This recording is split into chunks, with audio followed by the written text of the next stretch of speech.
So thank you, Mr. Tenzin and Mrs. Francis for joining this event. We are very excited to discuss with you the Tibetan model of government and whether this model can be of interest for the struggle in Hong Kong.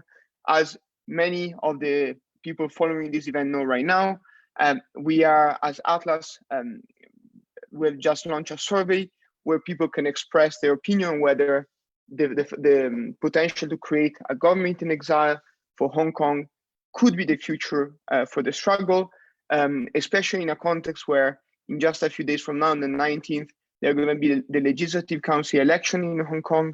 And as we all know it, there is a big lack of democracy, transparency, and potential for participation in the territory as of now. But I'm sure that our speakers will tell us more about this situation. My name is Andrea Venzon. I am one of the co-founders of Atlas.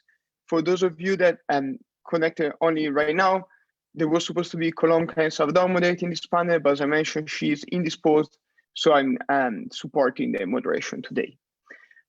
One last point of housekeeping before jumping into the real event.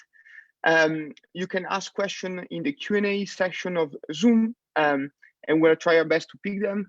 And we also have the bulk of our followers actually following the Facebook Live. So we're going to also pick questions from Facebook at any time. So we are ready to begin. I'm going to briefly introduce our speakers and then start with the question. Let me begin with Mr. Tenzin Lekshay. I'm not sure if I pronounce well your surname. I'm doing my best. He's the official spokesperson of the Central Tibetan Administration. So obviously very knowledgeable about the whole history of how the Tibetans set up a government in exile, and the positive and negative impact that this had. And I'm sure that he's going to share with us a lot in this session.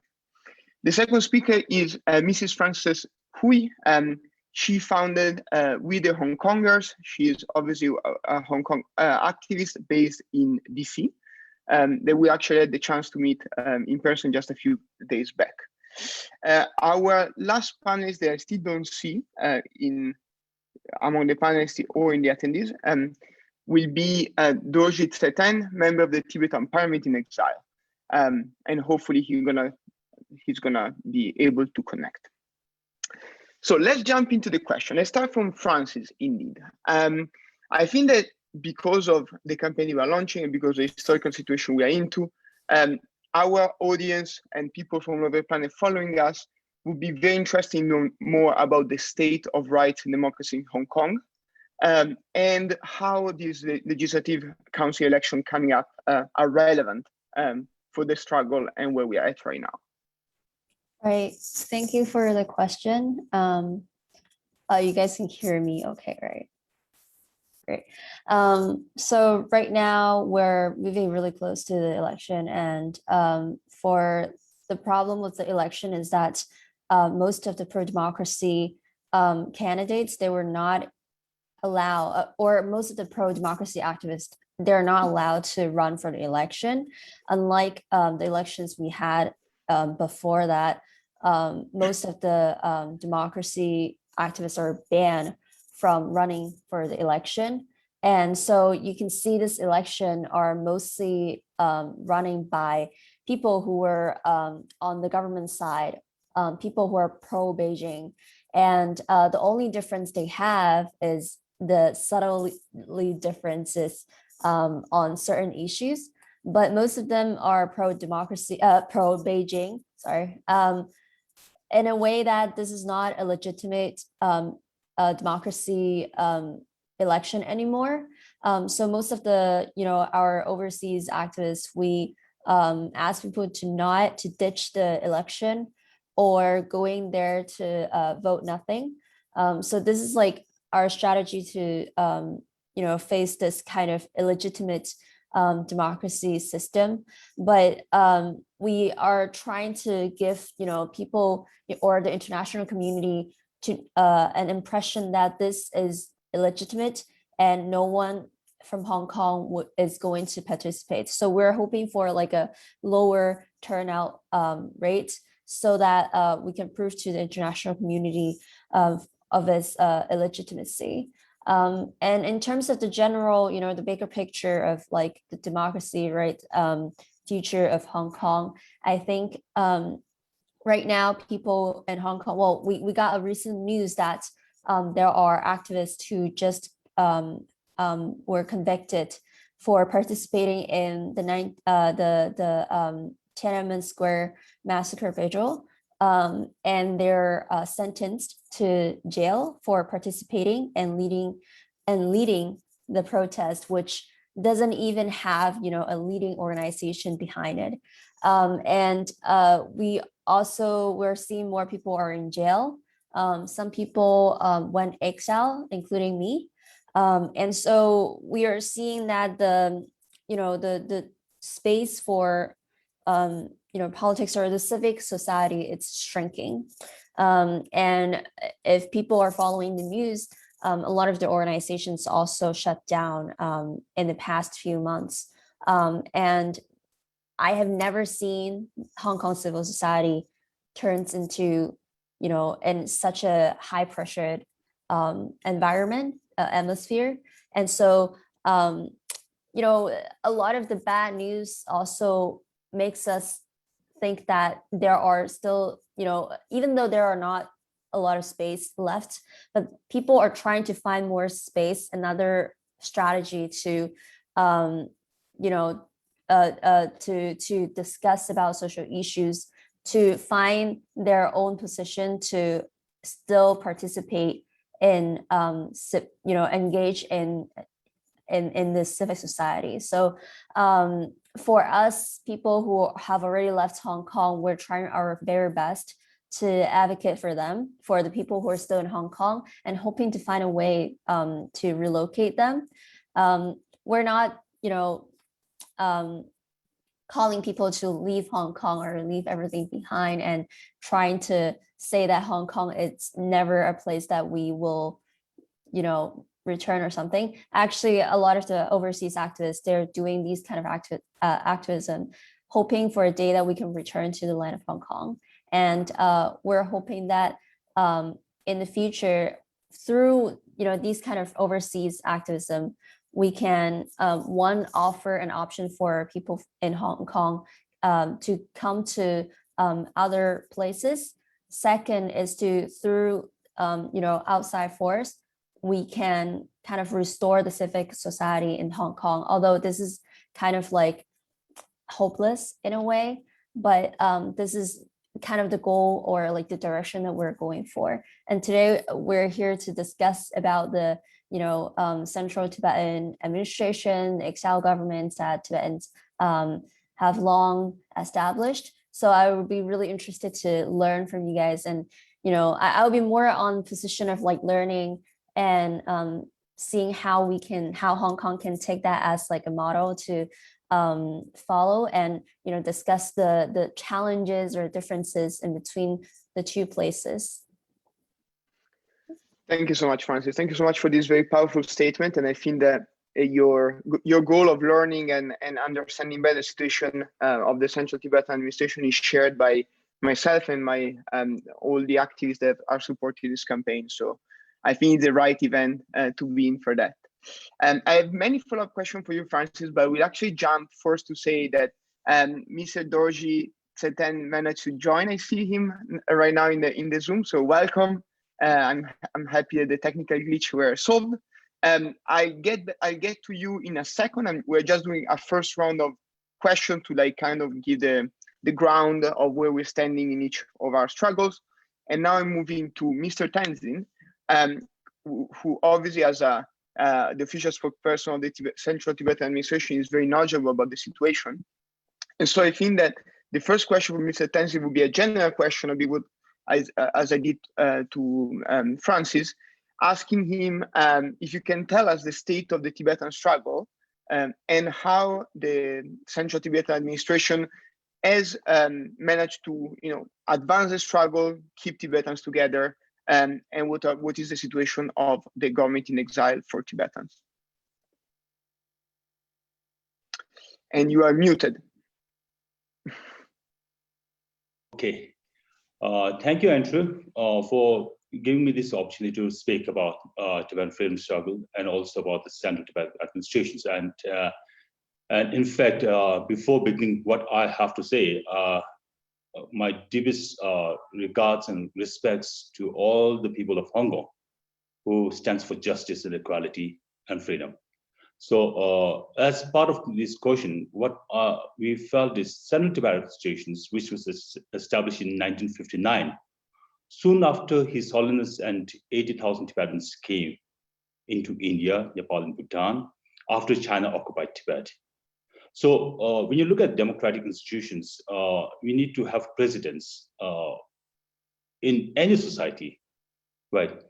They struggle to get the democratic institutions into place, right? But for us Tibetans, we are privileged to receive the democratic institutions from our leader, that is His Holiness. But as a matter of fact, we receive these democratic institutions because we have a brutal occupation from the Chinese side. China occupied Tibet. And when His Holiness took the responsibility of Tibet, political responsibility of Tibet, His Holiness has a vision to reform Tibet. But somehow, because of the Chinese occupation, it was not being accomplished. So soon after His Holiness came to India, His Holiness His Holiness visited China in 1954, and then His Holiness visited India in 1956. Then he saw the two different institutions, two different systems of governance. One which was the party ruled, one party ruled communist regime, and one is the political party ruled, parliamentary ruled system which exists in India. So after coming to India, His Holiness felt that because he being a reformist, he being a revolutionary, he being a visionary leader, His Holiness thought that this is the time which we need to look for the future to establish a democratic institutions where everybody has a right to speak and everybody has a share of their existence, their equality, their justice. So therefore, soon after His Holiness came into India, the Central Tibet administration was formed, re-established. The government was re-established in India. And then we had over the last so many years, His Holiness as being till 2011, His Holiness was our political and spiritual leader. So this is the unique Tibetan characterizations of democracy. It was not a parliamentarian, it was not a presidential democracy. And we do not have a party also. It's a non-party democratic systems, which is established in India. And the basis is in India, but somehow we have a legitimacy, we have accountability, we have the connectivity with all the Tibetan people living outside India. Right now, as of today, we have more than 25 different countries where Tibetans are living and residing in the different countries. So we connect with those peoples. It's a despotic institutions, but somehow it was not for the sake of the existence which we are longing for, but the foremost objective of establishing this institution or this administration, it has two missions. The first mission is to restore the freedom of Tibet. That is the most important part, because we being the voice of the Tibetans inside Tibet, who are majority, those under the Chinese occupation, they do not have a voice under the Chinese occupation. So we should be the voice of those people. So this is the most important responsibility which was shouldered on us, to be the voice of those voiceless Tibetans inside Tibet. So for that one, the primary objective is to restore freedom of Tibet. So in order to restore freedom of Tibet, we need a capacity. We have around 80,000 Tibetans. Now, as of now, we have more than around 1 lakh Tibetans living abroad, so elsewhere. So we need to have a capacity. If we don't have a capacity, how can we be the voice? So in order to have the capacity, we have a structure which was made, that is to give an education for the children, right? To have a sound Tibetan culture, groomed in the Tibetan culture, right? Societies, like since 1959, His Holiness asked the Indian Prime Minister, the first Prime Minister, to allow Tibetans to have a different settlements, right, where they can reside in unison, where they can have their own Tibetan culture and existence. And still now it's very much vibrant. We cannot be absorbed in the millions of Indians and elsewhere. So if you come all together, if you stay together, then your culture will exist. It'll coexist. It'll become more vibrant. So therefore, with this, since 1959, this has been the tradition, right? The children were being groomed in the way the Tibetans should be. The identities was preserved. Tibetans' medical cares were taken care of by the Tibetan government, the Central Tibet administrations. The educations were taken care of by the Central Tibet administrations. The well-beings, the social well-beings were being taken care of the Central Tibet administrations. So therefore, everybody, right, life has to be taken care of by the Central Tibet administration. For what? For fulfilling the first priority, that is to restore the freedom of Tibet. So therefore, as of now, every Tibetans, we have a legitimate a system of governance, and though it was not under the nation state kind of thing, but somehow, irrespective of the physical territorial thing, but we don't have a territory as such, but we exist transnationally.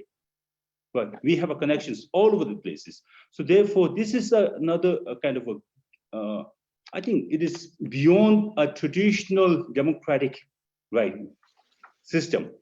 But we have a very unique kind of system, which I believe that the Hong Kong can also, the Hongkongers, if they think that they need to adopt some kind of democratic values, which we can work on, so they can also do that, because this is not the exact a traditional democratic system. So therefore, it's an innovative democratic system in a way. You reinvented democracy, basically. Yes, yes, and that involves all the Tibetan people, the roles and responsibilities. Well, now, since 2001, we have election, of the president, of the Central Tibet administration, which Kaluntiba, we call it Kaluntiba, and 2011 we had it's gone continuously, over the last, and recently we had the election of the parliamentarians of the Sikyong. So we have everybody, who are above 18 years old, have the rights to vote, franchise. So nobody stops them, So therefore, it is a very vibrant, but as you all understand, there isn't any standard democracy which is prevalent in the world. Anybody can adopt their own way of democratic systems, which facilitate, which helps all the people to have the justice, equality, and freedom, in prevalence. Unlike China, because China recently, they had the white paper on democracy. They said that we have a one-party democratic system which is functional, but that was not true. That was not true. People do not have a voice to talk about. They don't have. So therefore, I fully agree, Mr. Tenzin. Let me just pause you here, because I want to have also a take of Mr. Dorjee on this situation. But thank you so much for the overview. I think that it's very powerful to hear, first of all, how, for example, for Tibetans, the figure of the Dalai Lama was obviously very important in coming together, which is something the other struggles don't have. So there must be another trigger, another system to bring people together, but also how important it is actually to provide concrete services, because what you mentioned, like education, healthcare, social services, these would actually probably give legitimacy in the eyes of Tibetans throughout all these years. So very inspiring, and we're definitely going to deep dive in the details of what you have accomplished and how you have accomplished. But first, I want to give the floor to Mr. Dorjee. Again, very happy to join us. Mr. Dorjee is not only a member of the Tibetan parliament, so obviously very well ingrained into the system of the Central Tibetan administration, but also the executive director of Students for a Free Tibet. So both a political representative, and an activist. And so it's here that, Mr. Dorjee, I would like you, after hearing from Francis on Hong Kong and from Mr. Tenzin on the Tibetan administration, I would like you to kind of draw the parallels between the two struggles, between Hong Kong and Tibet, from your own activism, your own campaigning throughout all these years against the Chinese Communist Party, and see whether you see the potential for these two struggles to follow a similar path in the future, obviously support each other, but also become stronger and supporting each other. Okay. Let me thank first for having me here. It's an honor to be with you along with my friend Francis and Lekshay from Dharamsala, also a friend. So yeah, before my opening remark, I want to extend my solidarity with the people of Hong Kong. And today, in fact, one of the Hong Kong activists who I met personally was sentenced to 12 months. Hang Tung Chow, a Hong Kong activist and lawyer. We met in Taiwan in 2017 for the first youth activist network meeting of Hongkongers, Taiwanese, and Tibetan. And we share a lot of things. We discuss on a lot of issues. Unfortunately, now she's behind bar just by simply standing and organizing vigil for the tenement. So this is a situation right now.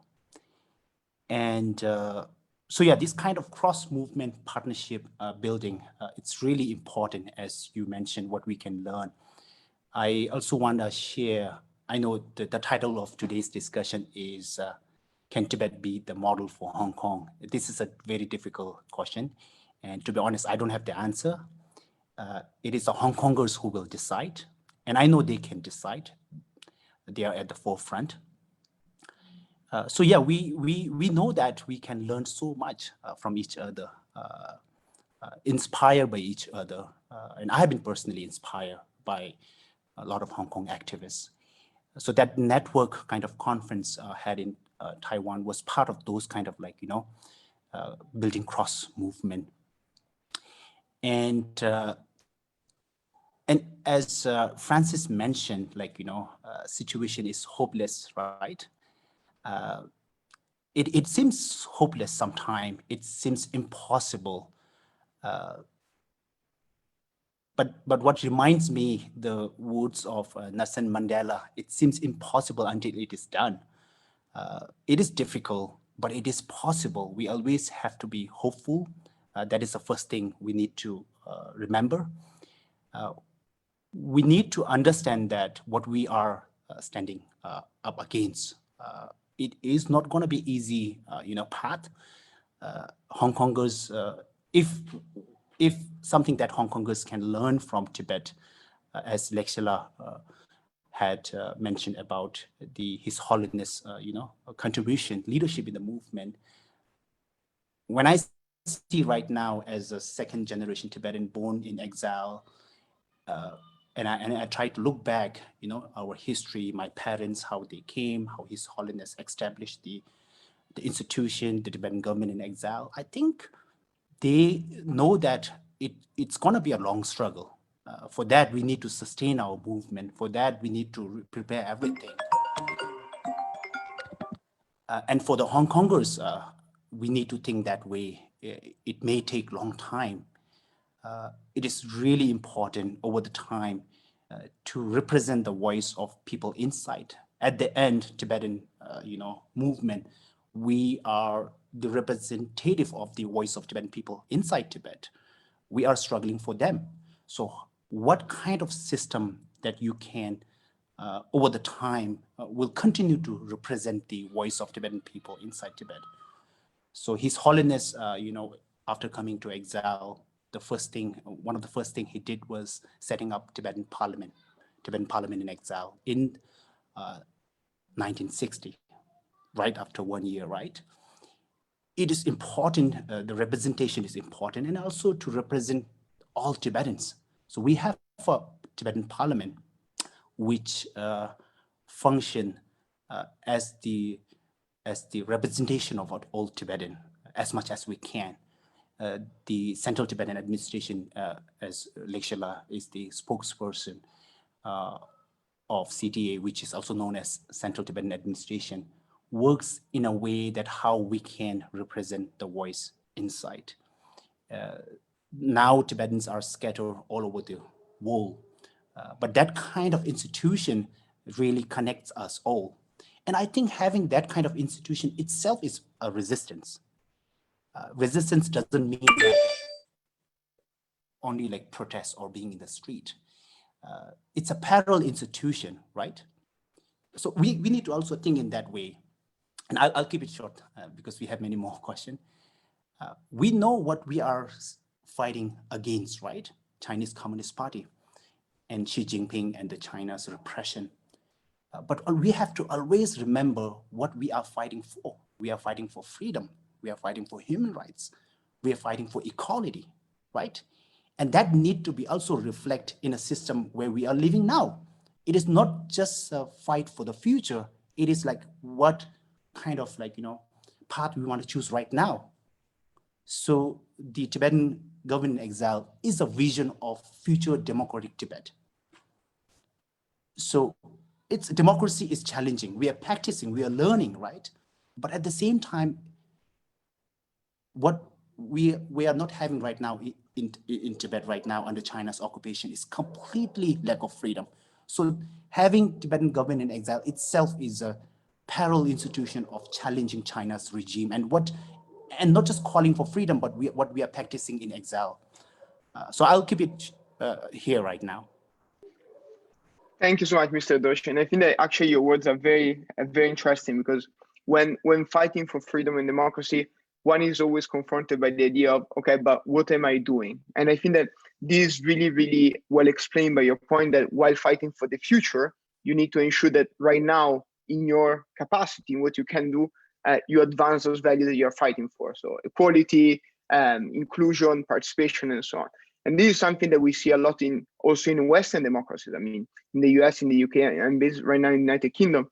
And sometimes we point fingers a lot to other countries, which makes sense. I mean, they are dictatorship and we should defeat them. But sometimes we forget that also within our country, there is a need to ensure the democracy is upheld, that basic human rights are always upheld for people that come in, and so on. So it's a very, very strong message that we should never forget while we plan to free all those that are oppressed. I want to now bounce back to Francis, even if obviously my instinct would bring me to ask more about the Tibetan administration, but I want to pause 1 second so that also our audience can internalize what we discussed and perhaps add some more questions in the Q&A. I see already 4.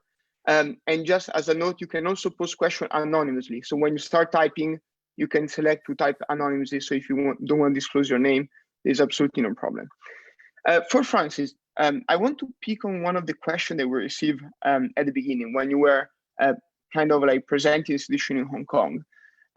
Because you said that the question is, you mentioned hoping to return to the land of Hong Kong and restoring the civil society in Hong Kong, which obviously are very big dreams. And I really hope they're going to happen in the short terms, but we need to be equipped for everything. So do you think that the government in exile or similar tools can achieve that? You see a path towards these wishes, or what is your hope in this sense? Right. Thank you for the question. So I don't think going to exile can solve everything. The reason I left Hong Kong, or a lot of the overseas activists left Hong Kong, is because we think that being in exile, we have the capacity to speak for the voiceless. We have more freedom to work with other organizations, other activists, other government, hoping to get more from them and for the people who are still in Hong Kong. So I don't think going to exile can solve everything. And if we're just sitting here living our life, there's nothing is going to change. And if we're talking about, is there anything that is too ambitious? I don't think there is anything that is impossible. Just like what Dorjee said, everything is possible when you start to do it. And I think it's time to act. And one of the way to achieve something like that or make a possibility is to explore the possibilities, the potentials of Hong Kong, maybe to follow the way Tibetan has set up their exile government, or simply setting up an NGO or an organization, an entity that will be able to represent Hong Kongers around the world, including those who are inside of Hong Kong and also outside of Hong Kong. So I think, you know, right now, obviously, no one has the answer of how we can return to the land of Hong Kong. This is obviously, you know, the dream for most of the people who left Hong Kong, either, you know, through fleeing or, you know, their choice of leaving Hong Kong. I think a lot of them would hope to return to Hong Kong and to restore the civil society. But more importantly, we want to have the rights to determine for our future. We want to have the power to, you know, govern ourselves and to determine the future of Hong Kong. It's not like we want to go back to Hong Kong and continue to be under the CCP's rule. It's that we want to have human rights, we want to have democracy ourselves, and we also want to achieve a picture that Hong Konger can rule Hong Konger, and we only speak for ourselves. And so, you know, in this process of exploring the, you know, our possibilities, and also, you know, building our capacity here in overseas community, I think in this period of time, the exile community will thrive as well, and to develop a form to sustain Hong Kong culture and history abroad. And so this process can also, you know, going back to what we talked about, we have to have a capacity. We need to allow second generations to you know, grow up in our way, like the Hong Kong system. We want to make sure they inherit the culture, the identity that most of Hong Kongers have. Imagine like a kid who were born, you know, Hong Kongers who were born outside of Hong Kong, who have never been to Hong Kong, like how can they still have the spirits that we have? So this is a very, you know, important time, a very critical time. And we need to develop that kind of system. And when we look back to what, you know, Tibetans have done, you know, they are so amazing, so inspiring. When I look at, you know, I have a lot of chances to work with Tibetan activists. Most of them have never stepped on the land of Tibet. They have never seen Tibet. They have never, you know, experienced living in Tibet, but they love the land of Tibet. They love everything, the culture, their identity. And they still, like today, even though that they have never been to Tibet, they would still, you know, risk their safety, their life to just advocate to be an activist. Because I remember one time my friend told me, like, every Tibetan youth who were born after the Tibetan uprising, they're born to be an activist. And so we hope that, you know, in our community, we can also achieve that level, is that our kids, our future generation would still have the spirit and will still inherit the culture and identity. And so I think when people in Hong Kong, they're also exploring their possibility to continue to engage in civil society, people outside can also, you know, develop the exile community and to use our way to inherit the things that we carry from Hong Kong. And so I don't have, you know, an exact answer for that, but I think for most of us, it's important that we left Hong Kong and we still advocate for Hong Kong. We still speak up because we have our own freedom space to speak up. We are facing less risk and threat posed by the CCP. And so we kind of had the responsibility, the duty to speak up for the voiceless. Thank you, Francis. Very powerful. And I think that it's crazy to see how much of what you said applied probably to Tibetans 50 years ago. And I hope that from this conversation and many others, lessons can be drawn and like work put in common to exactly tackle the big challenge that you mentioned. Like, how can a a child born in 2020 in the United Kingdom or the US or Canada, wherever, from a Hong Kong descent, preserve the identity and the culture and the values the Hongkongers have championed for so long. I see basically the Q&A tool exploding of questions. So what I would like to continue on Hong Kong, I will have to pass to Mr. Tenzin with a very clear request. Let's forget for 1 second the politics and geopolitics and what's going on around. It would be amazing if you could summarize for us and for the audience the functions that the Central Tibetan Administration perform and how do they perform it? How do people vote? So I really like short pitch of how did you manage to set up this institution and which competence the institution has, because I think it's the most recurring question in our Q&A section. Okay, the functioning of the Central Tibetan administrations, if you look at the functioning, we have as being set in the democratic institutions, there are three pillars. We have resignations of the three pillars, right? We have a Supreme Justice Commission, we have a Tibetan Parliament in exile, and we have administrations, which does the executive works. So for the parliament, as Dorjee has mentioned, since 1960, the parliament was formed with the representations of the Tibetans from all over the regions, all over the Tibetan places.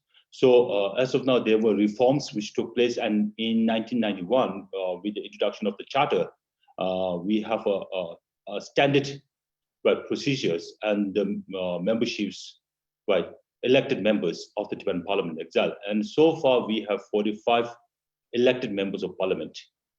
Before that, we used to have nominations from His Holiness, as His Holiness was the political leader. But after His Holiness says that His Holiness withdraw the nominations, and the charter says that now every members of parliaments are being elected directly by the people from the different regions. So as for the parliament, we have 45, and we have 3 traditional provinces of Tibet, and each province gets 10 people representations equally, right? And then we have 5 different, we have 4 Tibetan Buddhist sects, and each will get 2 representations. And one, we have pre-Buddhist Tibetan religion, that is Pen. Pen will also get 2 representations. So religious sites, we have 10 representations in the parliament. And then we have, over the years, we have larger Tibetan communities in abroad, that's in North America, Europe, and Australasia. So each, in North America, we have 2 representations. Europe, we have 2 representations. And recently we have the last 5 years back, we have one representative from the Australasia, right, from Japan, Australia, and New Zealand, and Taiwan. So they have 1 representations. So therefore, we have 45 members of parliament. And on the executive, we have Sitong, the elected political leader. And under him, we have 7 departments, 7 ministries. We call it departments. So in the department, we have the Department of Religion and Culture, which looks after the preservation of Tibetan culture, religion, right, and wealth, and monastic institutions to look after the curriculums and all these things. And then we have the Department of Education to look after all the school systems which are being maintained. We have independent school system. We have Samboda directly under the ministries, directly run by the department, but we have different school systems. And all the curriculums, whatever introductions they have to make, they'll put up the guidelines, right? And we have a Department of Home. We have almost more than around 45 different settlements in India, Nepal, and Bhutan. So to well-being of the social well-being of the Tibetan people, right? In India, Nepal, and Bhutan, we have a Department of Home, right? And then Department of Health to look after the healthcare of the Tibetans. We have Department of Health. We have Department of Finance to run the Tibetan Central Tibetan administrations. We need finance. So we have a finance department to oversee the financial thing. And we have a Department of Security to look after the security of His Holiness and the Tibetan society. And then department, the last is one of my department, that is the Department of Information and International Relations. Right, this is mainly to inform the general public and the government and about the Tibetan issues. This is the face of the Tibetan government, right, to the international community. And under the Department of Information and International Relations, we have 12 different offices based in 12 different countries, and we have one which is we have one office in France, which is part of the Brussels office. But we have in Brussels, we have in Sao Paulo, DC, Tokyo, Taipei, but Pretoria, Canberra, Nepal, New Delhi, right, London, and Geneva. So we have a wide range of offices, network, which corresponds with all the Tibetan communities which under the jurisdictions. And this is directly under the administration, directly under the executive. And we have 3 independent bodies, which is not directly under the administration. That is the Election Commission, Auditor General, Office of Auditor General, and then the Public Service Commission. So these are the 3 autonomous offices which we run. So we do have a functioning government or the institutions, and it has its own legitimacy, accountability, and then recognitions from all the Tibetans elsewhere, not just in more than 25 different countries, but there is a huge recognitions from the Tibetan inside Tibet, because we represent, as Dorjee mentioned, we are the representative of all the Tibetans inside Tibet. So there is still a huge, right, recognitions, right, from the Tibetan people inside Tibet, irrespective of Chinese aggressions. Makes a lot of sense, Mr. Tenzin. And just a quick follow-up question. How do people vote? Is it a digital voting? Do they go to a certain embassy or consulate to vote? How did you manage to organize that? As for the voting, we have the election commission. So in the election commission, which is an independent body, so they formalize, they have their own staff, and they appoint additional election commissioners at the time of election. So in every Tibetan settlements and in every Tibetan communities, we have appointed or elected the regional election commissioners, right? So the directives will go from the central command, from the election commission, to all the local election commissioner.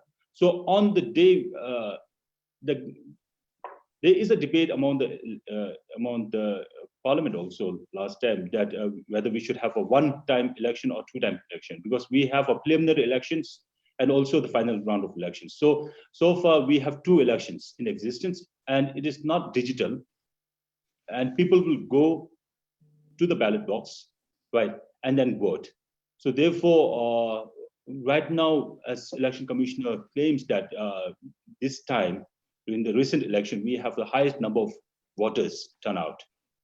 So it'll be whether it'll be in the remote place or in the metropolitan cities, but people will vote on the same day, which is being decided by the election commission. Makes a lot of sense. Thank you, Mr. Tenzin. I think that was exactly what I wanted to get to. I see that Dorjee dropped.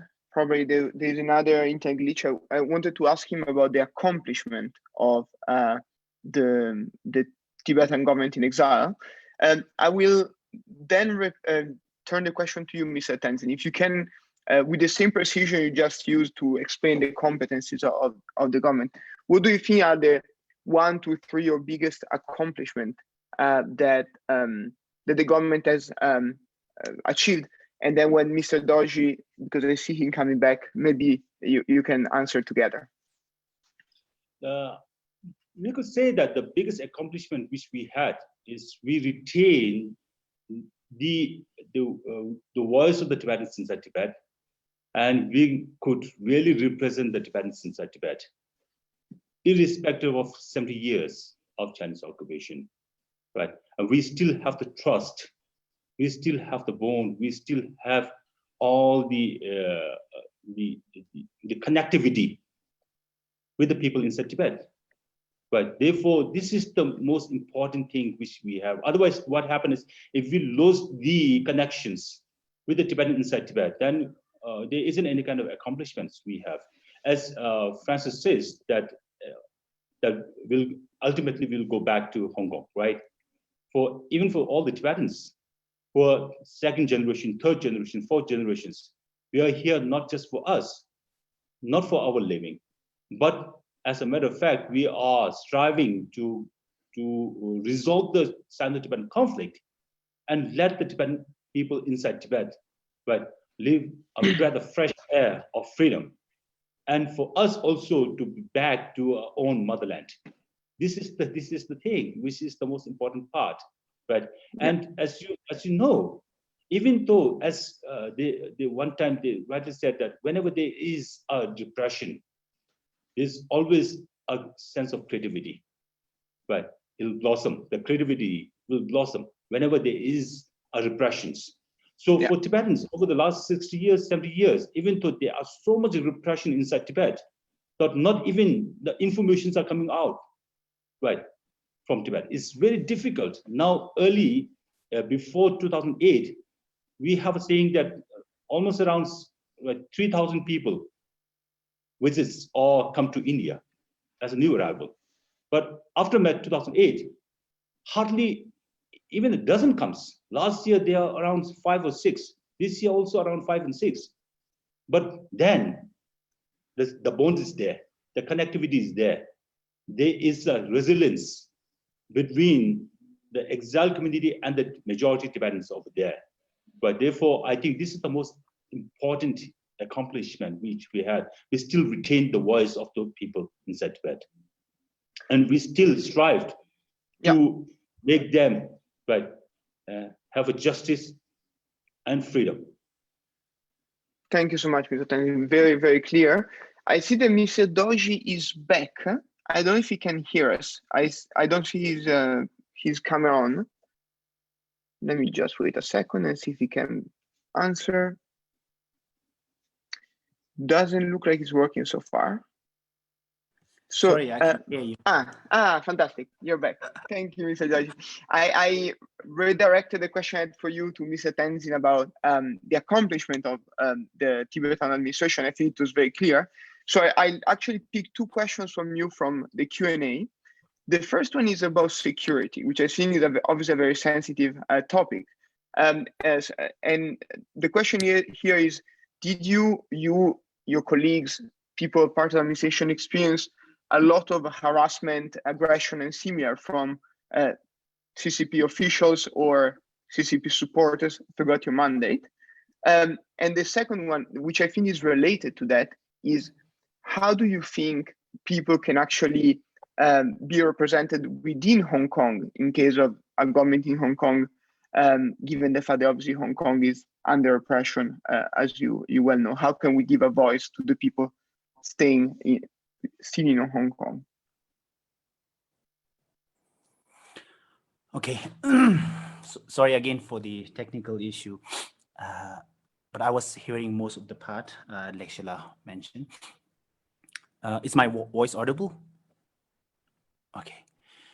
So in terms of the security, as an activist, I work with many former Tibetan political prisoners who escaped Tibet and work with them for the media. And of course, like even people like getting into exile, there are threats. Threats are receiving directly to them. Threats that their family face if they continue to raise their voice. So at the end, resistance take risks. So people are courageous enough to stand. I am really inspired by Tibetan inside Tibet and those people who are continue to be their voice. People getting messages, spy and espionage is it's not a new thing for Tibet. Dharamsala, which is the capital of Tibetan exile movement, has faced over the years people directly being sent from Beijing to monitor and to create disunity or to break the movement. That's why the Department of Security, which Lekshay mentioned, it's really important. But at this age of time, the also attack, cyber attack has been so much over the years in the Tibetan community. Let me share you one thing, one of my experience. I think it was in 2012 that when I visited Taiwan as part of one of the program, and I was with one of the Taiwanese activists, a good friend, and we were doing a tour in different cities, educating about Tibet, and there were other programs related to Taiwan and Tibet. As we were in the same room, he told me that, "Hey, Dorjee, I got this message from you, and about, I think, I don't remember now, one event, and I forwarded to one of my friend, Hongkonger activists." And I told him I didn't send you anything. So in one room, people are monitoring, it's more like a social engineering, not just sending random email, but trying to connect, trying to see who people are going with at the same time. So my friend, had forwarded that email to one of his Hong Konger friend. And I told him immediately, just send a reminder, or send a message, say this is a virus or. So yeah, it is as an activist, you have to be super careful because you are connected with a lot of people who might have their connection inside Tibet. So the safety of Tibetan people inside, it's primary. And of course, safety in exile, there are different situations people face. So yeah, I think that is concerning, and for that, there are a lot of trainings being, in terms of cyber security, how to be, secure, how to secure yourself and your community, that being undertaken by many groups. There's a group called Tibet Action Institute. I've been also going through many trainings regarding that. So yeah, all those are important tools. As an activist, I think it is important to give that tool to your fellow activists, your people, so that they can be more effective. It is more like a war, but it's a strategic non-violence. You have to be really, really careful and be safe, and also be strategic at the same time. So yeah, I thought to share that. It makes a lot of sense, Mr. Dorjee. And I have two very practical questions before moving to Mrs. Francis for a final statement and conclusion. I see two questions occurring in the chat. One, can you, probably it's available online, but just for our audience, what's the annual budget, or more or less the annual budget of the Hong Kong, of the Central Tibet Administration? And what's its international status? Is it an NGO? Is it recognized as a country by certain actors? How is it perceived internationally? Can you clarify a little bit of the question? No, sorry, I was asking Miss Dorjee. Yeah, I was asking Dorjee. Sorry, maybe I said after I'm gonna go to Mrs. Francis, but first I wanted to ask. Go for it. Yeah, I don't think that Mrs. Francis know about the annual budget of the Tibetan administration, so maybe you are more suitable to answer this question, Dorjee. Mm-hmm. So yeah, in terms of international recognition, right? As it is known as Central Tibetan Administration, but widely respected as the legitimate voice of Tibetan people inside and outside, as the Tibetan government in exile. His Holiness was the political leader, and he has devolved his political authority in 2011, and now we have elected new Sikyong as the political head. And what Lekshay mentioned, regarding the structure, right? Even though it is set up in exile, we may not have a, legally or call it as a state, right? As a land, but it functions as a country. It functions as a, a state without and also it's interesting because the elections are being held in over 30 countries wherever Tibetans are residing, right? For the leadership. In terms of the budget, to be honest, I don't exactly right now remember what the actual budget is, but we have, as a parliament, we have March session, which is mostly the budget session. So in terms of Tibetan exile government, right? We have the executive, and then there's a parliament which oversee the budget, which approve the budget.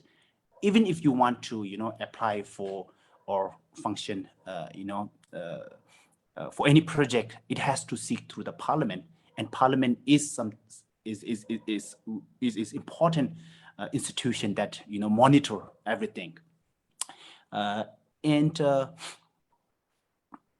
in terms of the it is also important. I think we are trying to understand the larger movement, right? As a Tibet movement, so it has the bigger umbrella. You can say the organization as Tibetan exile government, and it has many civil societies. We have Tibetan Youth Organization, Tibetan Women Association, Tibetan Students for Free Tibet, right? And there are many Tibet groups, over 180 Tibet groups, which are then more like Tibetan supporters, Tibetan organizations, right? And that does a lot of advocacy and campaign. And this kind of a structure where it has many small subsections, and ultimately it all function as one system. And of course there are different voices, there are different opinions, there is a healthy discussion, healthy democracy, healthy debate. So yeah, in that way it function. And even though government hesitant to legally accept as the exile government, but Tibetan government in exile, Central Tibetan administration, has a global recognition as the legitimate voice of Tibetan inside and outside. Very clear, Mr. Dorjee. And actually, I took the liberty to Google the budget since I had time while you were speaking. And it seems to me, if I'm not mistaken, there is 3 billion rupees, which is around 40 million US dollars. And this could be interesting for obviously the Hong Kong audience when they try to understand how feasible is the creation of a government in exile for Hong Kong today. So moving to Mrs. Francis for a closing statement, and then obviously if anyone else has anything to add, feel free to. Just to clarify, because I saw some questions as well. So Mrs. Francis is here as representative of the Hong Kong community and is trying to explore with us the topic, but I want to clarify there is Atlas as an organization that is promoting the idea of a government in exile. And then we have many potential partner allies or people that participate in events, just because obviously it's one of the many tools that from an advocacy point of view, we can deploy to support freedom and human rights across the planet. Just want to clarify to avoid any confusion.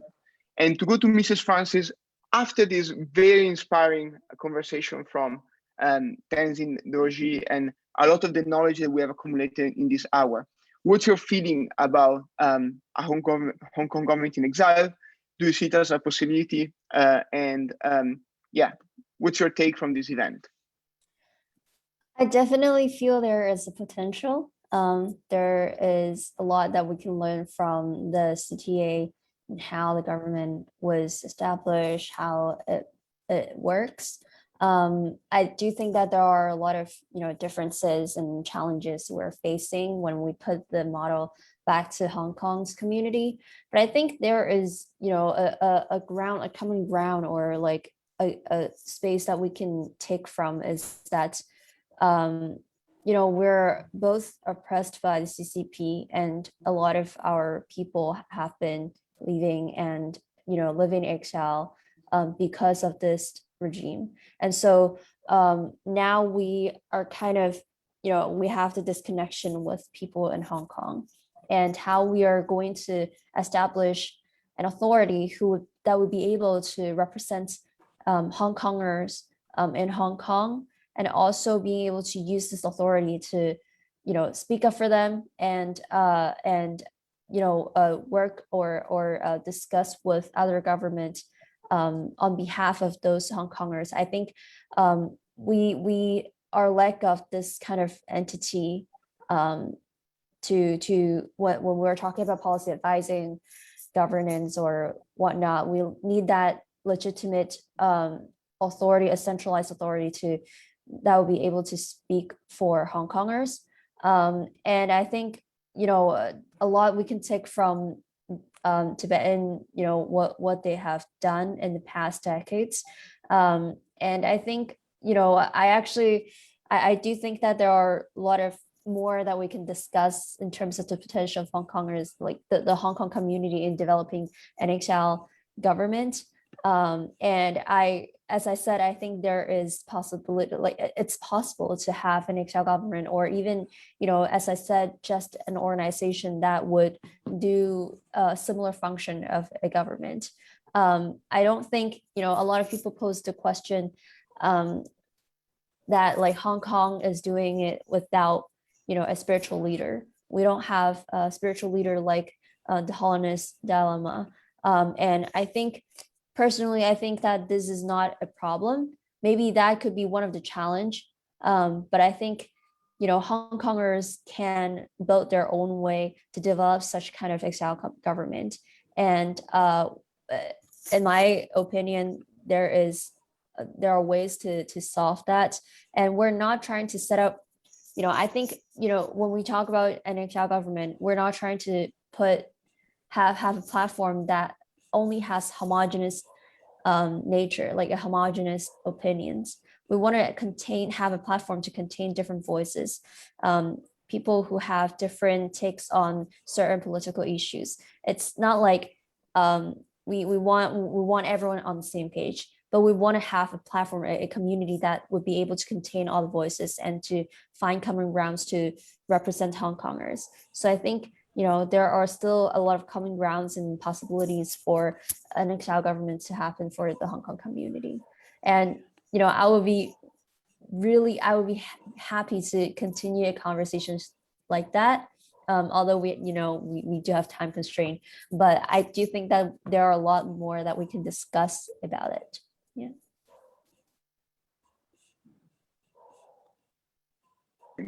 Thank you so much, Francis. And I fully agree that, I mean, this is obviously a longer piece of work, and there is a lot to learn from the Tibetan administration and maybe other struggles as well across the planet.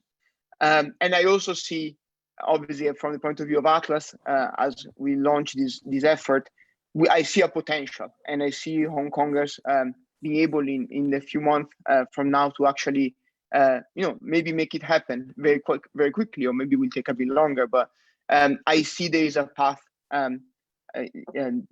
to following this road.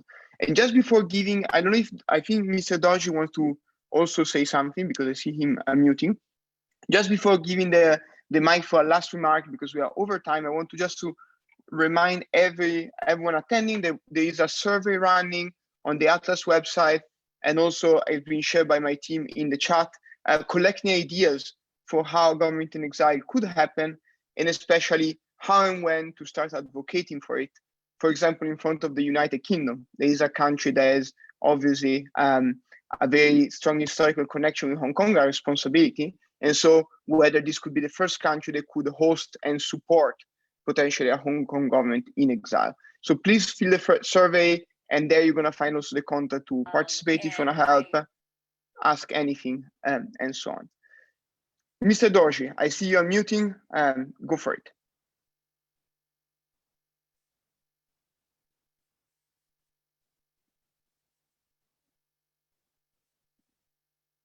I don't see you unmuting anymore. Yeah, now yes.